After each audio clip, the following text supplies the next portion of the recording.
Hello, dear parents and children. Hope you all are very nice and happy, especially children, happy with their virtual classes. Uh, Most waiting for their normal schools to start, but as yet it is little difficult, but it will start very soon. Today I'm going to talk about something about adolescent age or a teenage. Teenage को समझने के लिए हमको पहले उसकी normal physiology समझनी पड़ेगी. Normal physiology in the sense what क्या इस एज में क्या नॉर्मल हो रहा है अपने साथ. सबसे पहले तो हमको ये समझना है कि बिकॉज कुछ ना कुछ हार्मोनल चेंजेस हो रहे हैं अपने लाइफ में, तो हमारे बॉडी में कुछ चेंजेस होंगे, हमारे थिंकिंग प्रोसेस में कुछ चेंजेस होंगे और सारी चीज़ें धीरे धीरे हमको बदलते हुए नज़र आएगी. तो सबसे पहले है अपने लाइफ में जो फिज़िकल चेंजेस आती है, और स्पेशली गर्ल्स के लिए बहुत सारी चेंजेस है.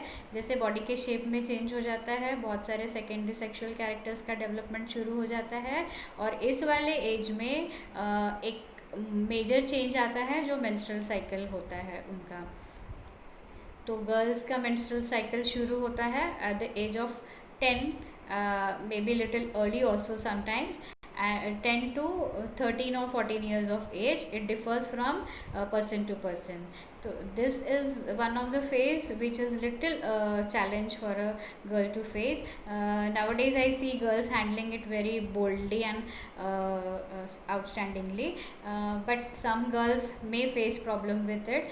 So I think mothers can always give first-hand information about all the changes taking place and how to handle them, so that it becomes very easy for a girl child to handle the things. In case of boys, appearance of mustache, appearance of beard, and change in the voice tone are the things taking place. इस age में जैसे hormonal changes अपने body में होते हैं, उस वजह से हम ज़्यादा और अट्रैक्टिव दिखने लगते हैं, या फिर हमारा ध्यान खुद की तरफ ज़्यादा जाने लगता है. हम बार बार अपने आप को मिरर में देखने की कोशिश करते हैं कि हाँ मैं सुंदर दिख रही हूँ, मुझे सुंदर मुझे और सुंदर दिखना है. तो इसमें थोड़ा ये चीज़ें होती है कि हमको अच्छा दिखने के लिए जो कर सकते हैं वो करने लगते हैं बच्चे.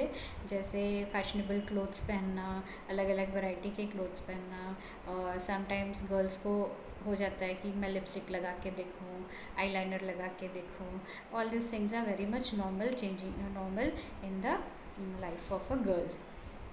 इवन बॉयज़ अच्छे कलरफुल कपड़े पहनो, अच्छे जीन्स, फैशनेबल जीन्स पहनो. एंड इस एज में ये भी होता है कि हमको ज़्यादा टाइम अपने फ्रेंड्स के साथ स्पेंड करना अच्छा लगता है. घर पे पेरेंट्स के साथ ज़्यादा रहना इतना नहीं अच्छा लगता, बट फ्रेंड्स के साथ रहना ज़्यादा अच्छा लगता है. अपने पीयर ग्रुप के साथ टाइम स्पेंड करना अच्छा लगता है. ये भी चीज़ें अच्छी लगती है कि अपना पीयर ग्रुप जो कर रहा है उसको हम भी फॉलो करें. जैसे जिस टाइप के कपड़े वो पहन रहे हैं हम भी पहनें, जिस टाइप के गैजेट्स उनके पास है वो हमारे पास भी हो, और बहुत सारी चीज़ें.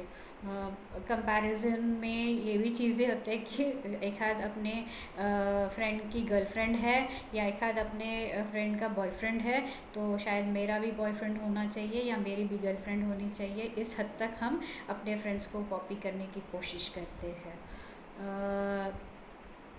और भी चीज़ें यहाँ होती है कि हमको बचपन से तो मोबाइल्स में रहने की आदत है, लेकिन बचपन में हमारा चॉइस अलग रहता है. गेम्स वगैरह हम देखते रहते हैं मोबाइल्स पे, पर धीरे धीरे जैसे हमारा एज होने लगता है तो हमारे इंटरेस्ट लेवल चेंज हो जाते हैं. हमको कुछ कुछ नई चीज़ें ट्राई करने का भी एक क्यूरियस माइंड रहता है, बहुत इंक्विजिटिव माइंड रहता है. जैसे बच्चों में भी रहता है, लेकिन इस एज में और बाहर वाली नई चीज़ें करने की हमको एक इंक्विजिटिवनेस आ जाती है.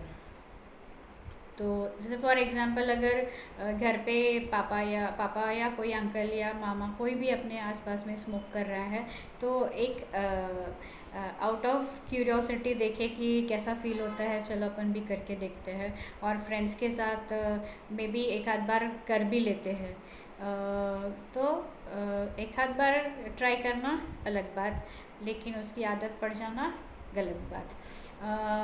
फिर और भी चीज़ें चेंज होती है, जैसे एकेडमिक्स में बचपन में इतना कुछ पढ़ाई को लेके प्रेशर नहीं रहता है। कुछ बच्चों को बचपन में भी होता है, लेकिन अब जैसे बड़े होते हैं तो सिलेबस बढ़ जाता है।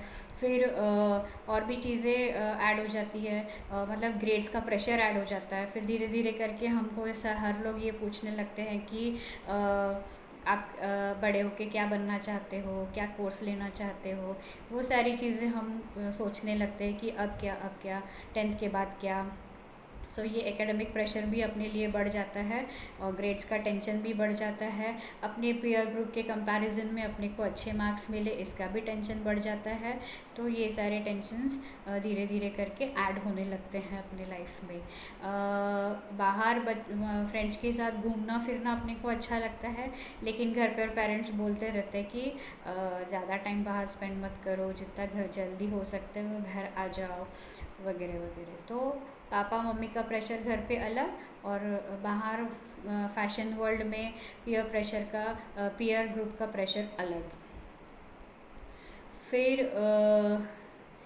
इवन मतलब क्या बोलते हैं हम लोग, बहुत सारी ऐसी चीज़ें चेंज होते रहती है। बहुत सारी चीज़ें ऐसे चेंज होते रहती है जिनको अगर हम नॉर्मली देखने जाए या एक डिग्री में कंपेयर करते जाए तो शायद वो नॉर्मल चीज़ें है और इजीली हैंडल हो जाती है।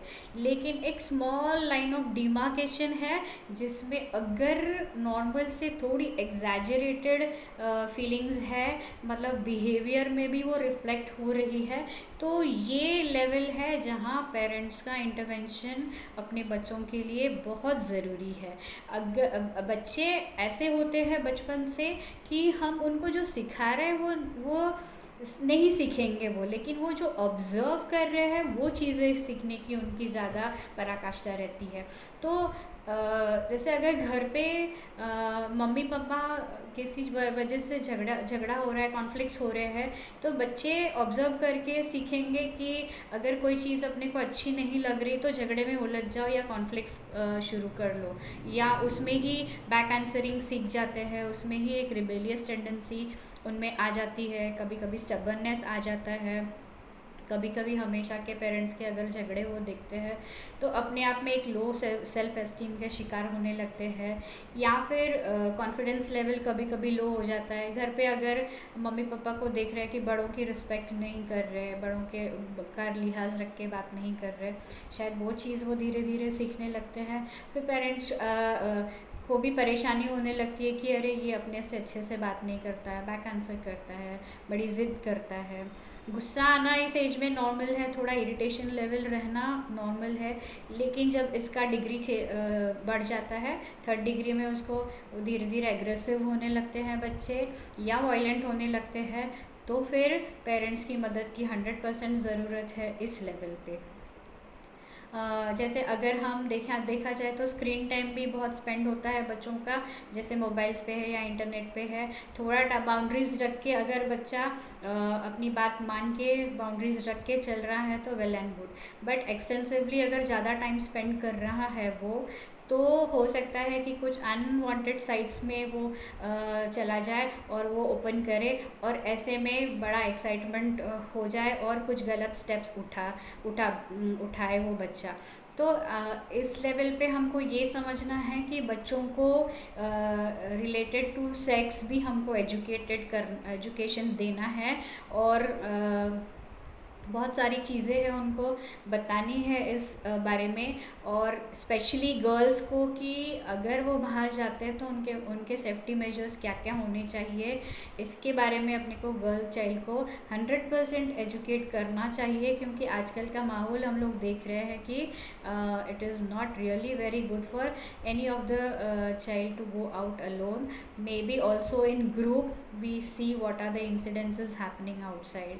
ऐसे भी लोग हैं जो इस चीज़ का फ़ायदा लेने के लिए बैठे हैं, मे बी आपकी बच्ची को कभी कोई ब्लैकमेल भी करे इन सारी चीज़ों से अपने को, इसीलिए उसको अलर्ट करके रखना बहुत ज़रूरी है, उसको ये सारी बातें क्लियरली बताना बहुत ज़रूरी है।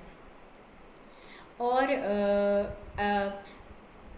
एक्चुअली ये सारी चीज़ें अगर पेरेंट्स बहुत क्या बोलते हैं उसको, लव केयर से अगर हैंडल करते हैं, तो 101% हमको इन सारी चीज़ों का सोल्यूशन ईजिली मिल जाएगा.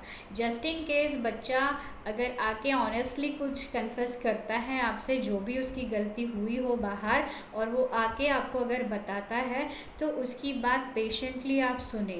अगर हमारा टेंडेंसी क्या होता है एज ए पेरेंट की, गलत बात जब भी वो आके बताएगा तो हम पहले उसको डांटना शुरू कर देते या चिल्लाना शुरू कर देते. तो instead of shouting, just appreciate the child for being honest and telling the things to you, and then afterwards we can tell about or give the logical reasoning why he shouldn't be doing this, or why he shouldn't be doing that, and then what are the consequences he will be facing, or what are the consequences he has faced now, and then we have to tell him not to do all these things again, so that he remains safe and he never faces any problems.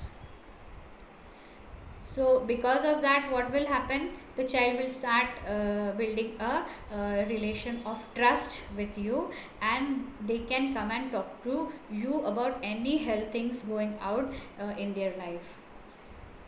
So we need to build a friendly relationship, we need to build a very trustful relationship. Love, care is most necessary in this age, and monitoring of the child is also necessary, but not interfering in the child's life.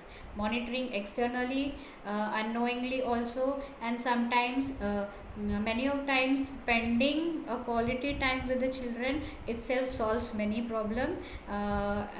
There itself we can know the changes in the behavior of the child, and then we can start helping them out. This is the piece of advice for parents, but there is a piece of advice for the children also. सबसे पहली और बहुत important बात बच्चों को जो समझनी है वह है कि पेरेंट्स ही वर्ल्ड में ऐसे लोग हैं जिनको आप हर बात के लिए ट्रस्ट कर सकते हो, हर बात के लिए उनके ऊपर विश्वास कर सकते हो. आपको वो कभी भी गलत गाइड नहीं करेंगे, आपको हमेशा आपको सही राह दिखाएंगे. भले ही वो आपको डांटे या कुछ भी बोले, या बोले आप गलत क्यों करें, लेकिन आपको उनकी बात सुननी पड़ेगी, क्योंकि वो 2 लोग ही आपके लाइफ में ऐसे हैं जो आपकी भलाई 100% चाहते हैं, और आपको 100% उभरता देखना चाहते हैं, आपको 100% सक्सेसफुल लेवल पे देखना चाहते हैं, और उससे भी ऊपर आपको हैप्पी देखना चाहते हैं. इसीलिए हमको हमारे पेरेंट्स की बात 100% माननी पड़ेगी.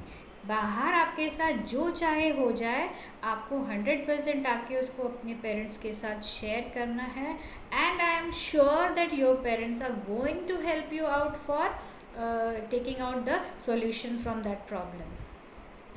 Even in academics, if you are facing some problem, you are not able to do any of your subjects, you are facing any problem, you are not understanding, you come and tell it to your parents very frankly. They will 100% take out the solution and help you out with that also.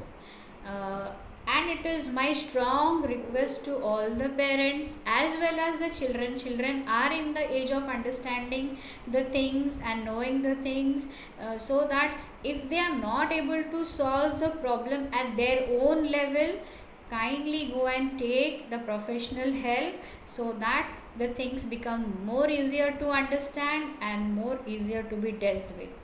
In this way, we can live the age of adolescence or the teenage in a very harmonious way and very happy way.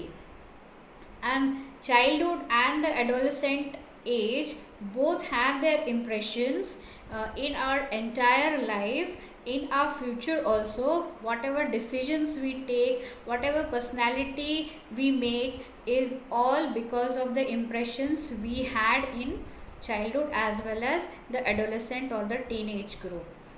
So parents have to remember that at this age, this is a very tender age You have to handle the child very delicately, and even the children have to understand that for making themselves mentally strong, they need the help of their parents off and on and always.